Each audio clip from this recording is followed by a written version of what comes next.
Good morning, class. And we are actually going to talk about the organizational behavior, but from the point of view of individuals. So,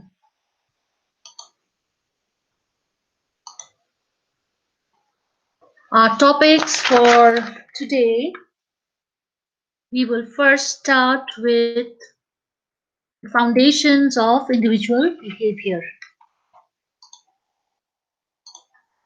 So, when we talk of individual behavior, we are talking of employees, individual employees, and we are actually going to talk today about different personal factors which influence the individual behavior, right? First thing that comes up is ability. That is, ability when we say it's an individual's capacity to perform different types of task in a job, right? Now, there are three types of abilities that we talk of. We talk of intellectual ability, we talk of physical ability, and we talk of emotional ability. Okay, so when we talk of intellectual ability, what are we talking about? We are talking about our mental capacities, our thinking power, our how we reason and how we solve problems. When we talk of physical ability, it talks of our stamina, our strengths, how capable are physically to do something, to work, right? So what happens is certain organizations, certain work is there where we talk, where we require people who have more strengths. So that's how much strength do we have? How much physically strong are we to do our job?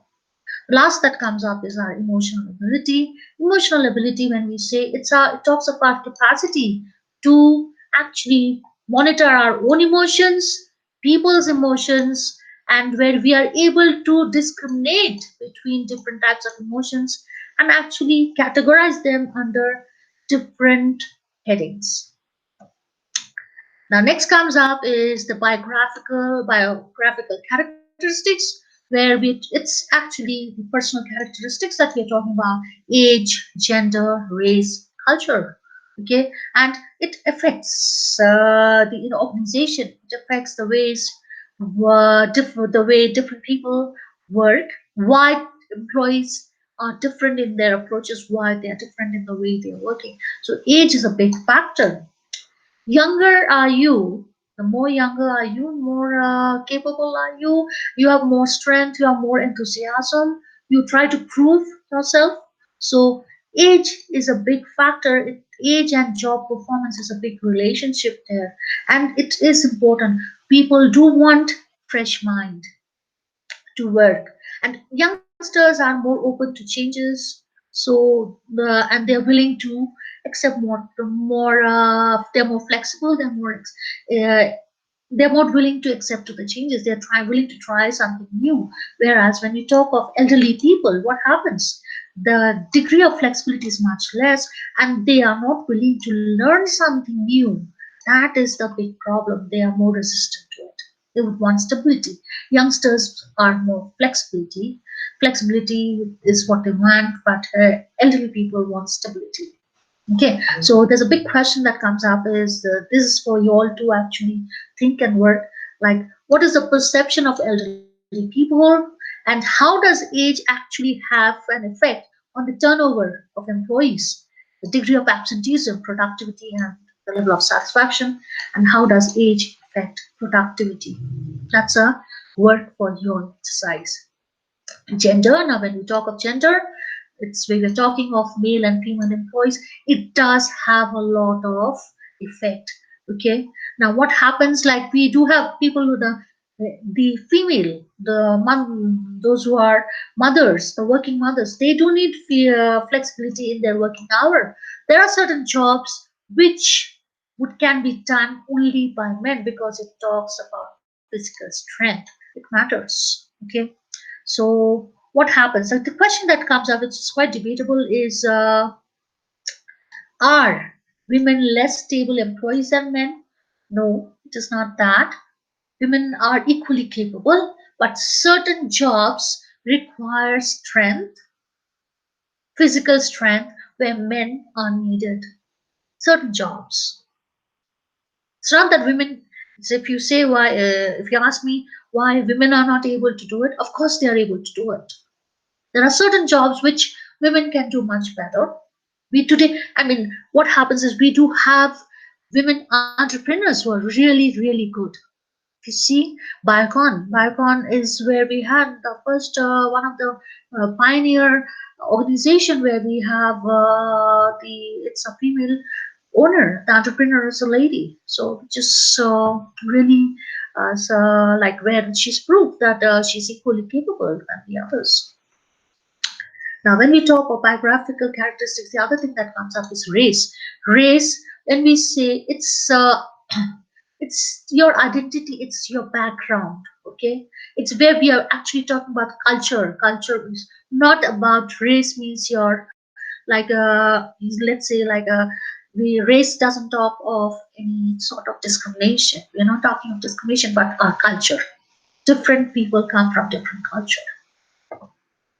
Tenure, people who are senior in a job. Seniority means how long have you been in a job. People who are senior tend to be more productive, tend to be more stable. That's why they are there. So lower turnover, more resistance to change, and are mostly satisfied. Because if you why are you there in a job for such a long period of time? Because you're happy, you're satisfied, and you want stability. So with your age, you become senior in that job, and you're able to handle more responsibilities. That's how it comes about. Religion, when we talk of religion, we are talking of our traditions, our values that comes into play. That also has an influence on the way we work, on the way we behave. Okay. uh, okay, social background matters, gender matters, right? It does have an effect. Personality, next comes up is personality. What is personality? It's when we say it's the way in which an individual reacts and interacts with others, how they react to others and how do they interact with each other. So we are actually talking of psychology. Psychology, personality means we're talking of psychology comes into play. So how do we measure personality? We have a very famous module which is called the Big Five personality model. Big Five personality model. It's comprises of five concepts, five factors.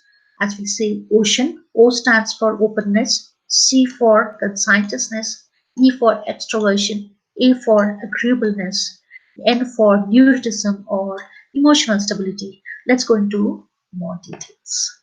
Now, extroversion, as we say, it is we are talking of a person's comfort level with relationships. Relationships is relationship with society. How comfortable are you? Are you a really open person? Can you interact with people? Can you make friends? Can you work with people? Can you open up? Can you be comfortable? So those who are a quiet person, they are more introverts, whereas or introversion, as we say, and those individuals who are more open, they are called extroverts. The next comes up is agreeableness, where we talk of a person's ability to get along with others. How capable are you to get along with others? It talks about your flexibility. Are you really? Do you really want to work with others? Are you really going to willing to bend yourself, be a little flexible, and just work? So that's where we come about. Third comes up is conscientiousness, where it talks the number of goals that a person focuses on. Okay, a very focused person, more focused person. If you're a really focused person, you will concentrate on few goals at one time. Why? If you have multiple things at your in your head at the same time, then what happens? You are totally clueless. You do not know what to do, which one to do. You want everything, but you do not know how to balance. how to how you do not know how to balance your time, how to go about with it. So that's the problem that comes up. The next comes up is neuroticism or emotional stability. That's where we talk of an individual's ability to cope with stress. Different people have different degree of coping with stress. Everyone, when you're working in an organization, every one of us have to undergo stress change because due to problem, due to work, internal environment or due to external environment. Some of these things are within our power control. Some of these things are not. Some changes come up all of a sudden. And so, what do we do? How do we manage this? So it all depends, like whether we have that much. Are we really stressed out that we cannot cope up with it, or can we? Do we have?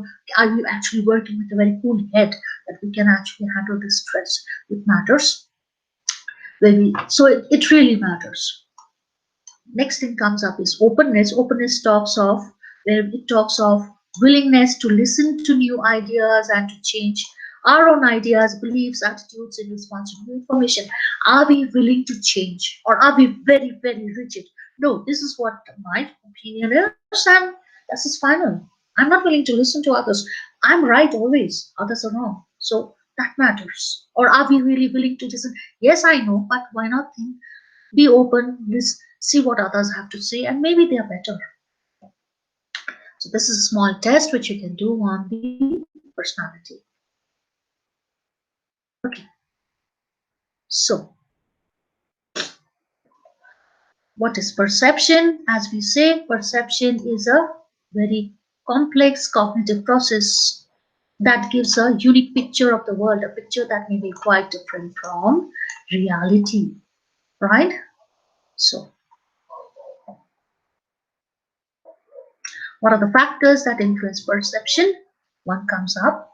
First is perceiver, next is object or target, third is the situation. Target is that is being perceived, and situation that is in which scenario in which perceptions is made. So perceiver is the person who's actually looking at a target and tries to interpret what he or she stands for, and that actually is influenced by the personal characteristics of the individual perceiver. How do you look at things? So some of the factors which influences us is attitude. So our attitude affects our perception. So it depends on our own upbringing, our own background, how we are looking into situation, right? So if we are very rigid, we would always think of things. We'll try to look at things from our point of view. And what happens is, like, if we are very much against someone who doesn't like people who are more open, in an interview when you sit there, you're the boss and you do not like people who open up, who tries to come up with new ideas, and you have someone coming for the interview sitting there and actually trying to come up with new ideas, discuss with you. You may not like it even though the person is capable. It depends. Or if you're gender biased, then also it becomes a problem. Next that we have is also the moods. Our moods have a very strong influence on the way we perceive someone. If we are really upset, depressed, and what happens? We we look into situation, everything around us in a different way. We do not, we start misbehaving. We start looking things in a negative way. We are not, even if someone is talking to us in a good way, we react in a negative way. So next comes up is reasons. Now reasons is of course unsatisfied needs or motives also affects an individuals. It has a strong effect on individuals. Next comes up is self-concept. Self-concept is when we talk of an individual with a positive self-concept tends to take things in a positive way. If we are a positive minded people, we would look at things in a positive way. Everything behind everything that happens, there is something which is positive. Interest, our own interest also makes a big influence. If we are interested in something, we are more inclined to it. We like it. If we are not, we tend to take it in a negative way. Cognitive structure, when we say it's cognitive structure, is where we tend to talk about physical characteristics, height, weight, appearances. So it matters. So if we are really like someone like oh, we do like someone who's very good looking. That's a good looking person. We like, oh, that good looking person is very well dressed, presentable, must be a really nice person. That makes a lot of difference. Okay. Next comes up is the again the expectations, right? So expectations, that's the last thing that we have when we talk of perceiver. Expectations, what do we expect from the others? When we talk of we are expecting something, so we already have a predetermined notion in our head, and then we do not want to listen to anything. So it's always best to have an open mind. Don't expect anything. Just accept as it comes. Be flexible enough. Otherwise, it becomes a problem. We do not want to see beyond what we have thought. The second thing that comes up is in personality when we're talking about perception is the target. Target is the person about whom we are developing our notions.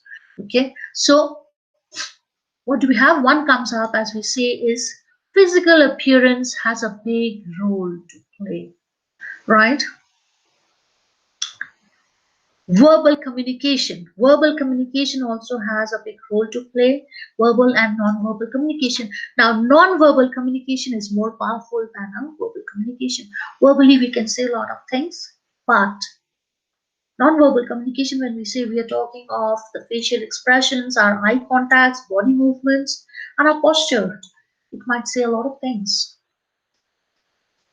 It tells us that whether what we are saying and the way we are behaving, whether it's the correct or not. Sometimes we say a lot of things to impress others.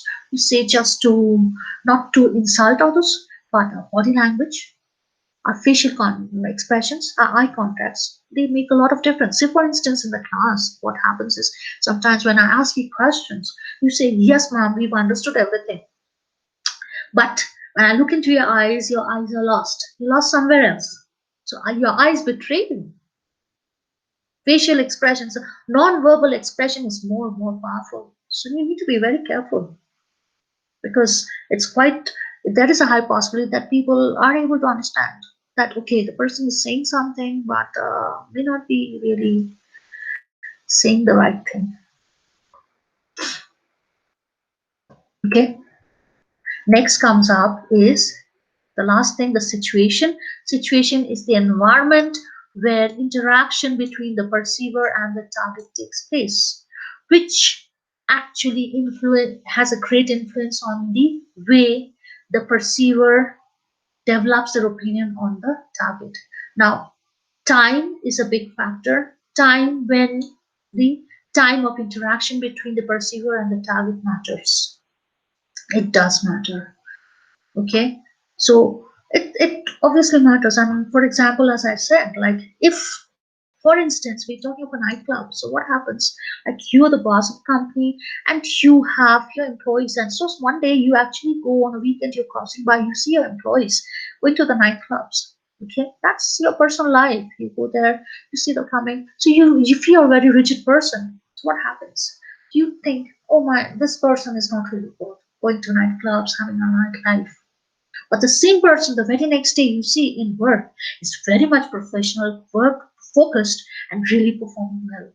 But you do not, you are still thinking about the scenario where you've seen your employee in the nightclub and you have that opinion that this person is not good, even if the person is actually good. But the problem that comes up is we fail to distinguish between what we say is the personal life and professional life. That's the problem that comes up. We fail to make that difference. That our personal life is our own, which does not have anything to do with the professional life. Everyone needs some sort of relaxation and some sort of day of enjoyment, relaxation. That's their personal life. As long as it does not affect your professional life, you should not make any conclusion. Okay, common problems that we have when we judge others. What happens? We have selective perception, halo effect, contrast effect, and stereotyping. Let's just go into more details.